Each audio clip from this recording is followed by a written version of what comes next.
Entonces Rosell va a decir que los rasgos del niño, aquello que lo caracteriza, digamos, que lo singulariza, va a ser, por ejemplo, la experiencia escasa. Por lo tanto, al tener una experiencia escasa, va a desconocer las leyes de la naturaleza, las normas sociales, las formas de comportamiento que un adulto ya tiene introyectado, ¿no es cierto? Entonces va a descubrir el mundo, ¿no es cierto? Está como arrojado al mundo y conociendo, descubriendo todos esos patrones, esas normas, leyes, ¿no es cierto? El segundo aspecto que caracterizaría la mirada infantil del mundo es la maleabilidad de conceptos. Es decir, los conceptos no son algo rígido, no son algo homogéneo y dado, digamos, de una manera tan tajante como para el adulto, ¿no es cierto? Entonces, eso se puede observar, por ejemplo, cuando un niño toma un objeto y ese objeto es para él un auto. Entonces juega con él y en un momento se aburre o siente el deseo de transformarlo en un avión. Y ese pasaje, digamos, de una cosa a otra no va a comportar ninguna contradicción para él, no hay contradicción allí, porque lo conceptual es maleable, ¿no?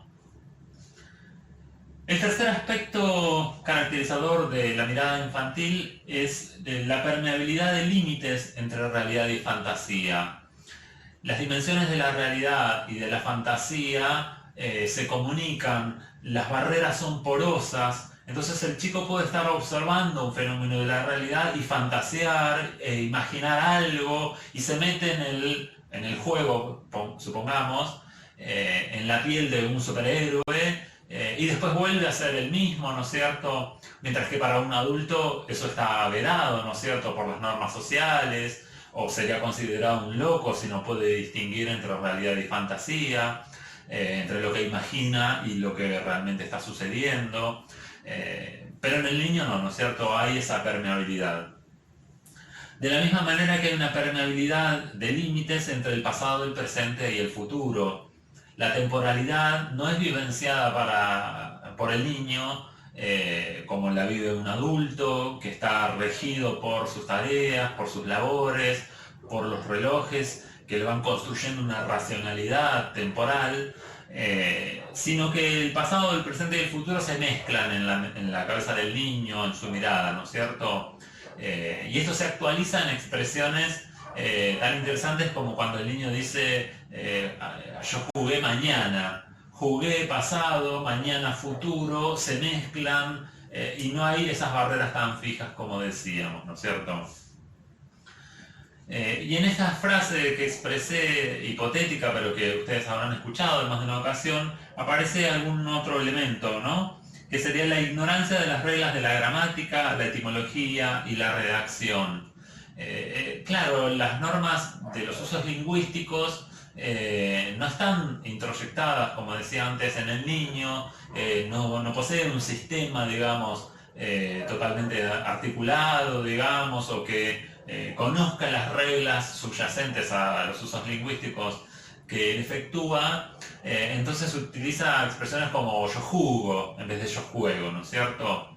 Como decíamos antes, un escritor de literatura infantil no va a desdeñar esos usos, no va a censurarlo y a decir, uy, este chico que no aprende que la fantasía es una cosa y la realidad otra, que los verbos se conjugan. No, siente un compromiso por ello, ¿no es cierto? Le llama la atención, lo fascina muchas veces y construye su obra a partir de ello, ¿no?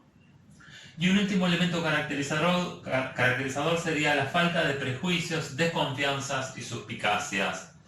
Al tener una experiencia escasa y no conocer del todo las reglas, está como arrojado al mundo, va descubriéndolo, entonces, no sé, llevamos un niño a la plaza y se pone a jugar tranquilamente con otro chico y son ya amigos, ¿no es cierto? Mientras que los adultos tenemos esos reparos, esas desconfianzas, esas suspicacias que nos ha dado la experiencia y el trato con las personas. No necesariamente porque seamos naturalmente desconfiados, pero sí tenemos incorporadas ciertas normas sociales que nos indican que no debemos actuar de esa manera, ¿no es cierto?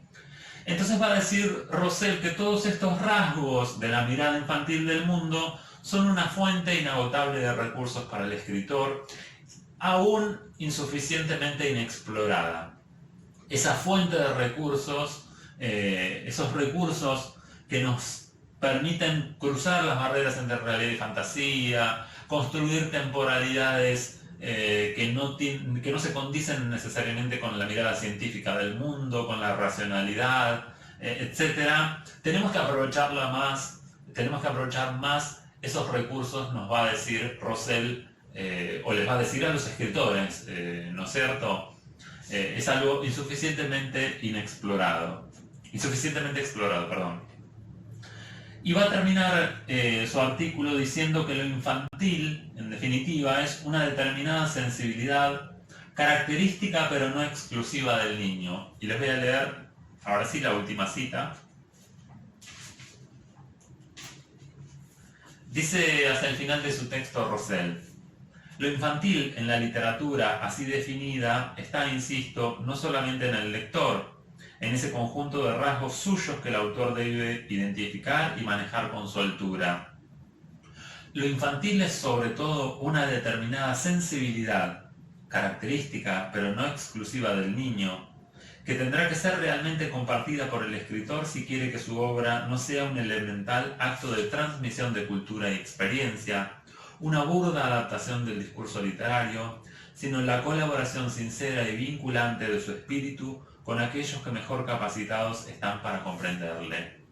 Entonces, fíjense esto, ¿no es cierto? Va a decir que hay una sensibilidad particular en el mundo infantil, en la mirada infantil del mundo, que caracteriza al niño, pero no le es exclusivo, ¿no es cierto?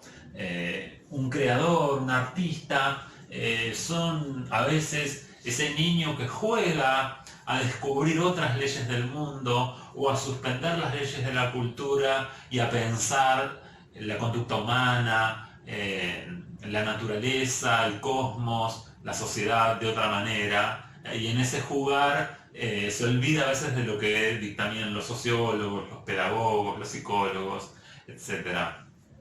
Entonces, espero que les haya parecido muy interesante el discurso de Joël Franz Rosell. Es un escritor de literatura infantil muy interesante, es muy rica su obra.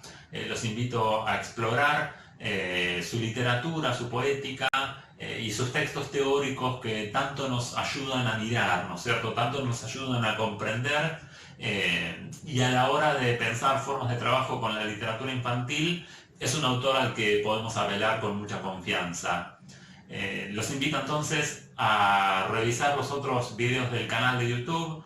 Próximamente estaré subiendo otros videos dedicados a la literatura infantil y a otros aspectos que hacen a la enseñanza, a la didáctica de la literatura. Muchísimas gracias y espero que sigan muy bien.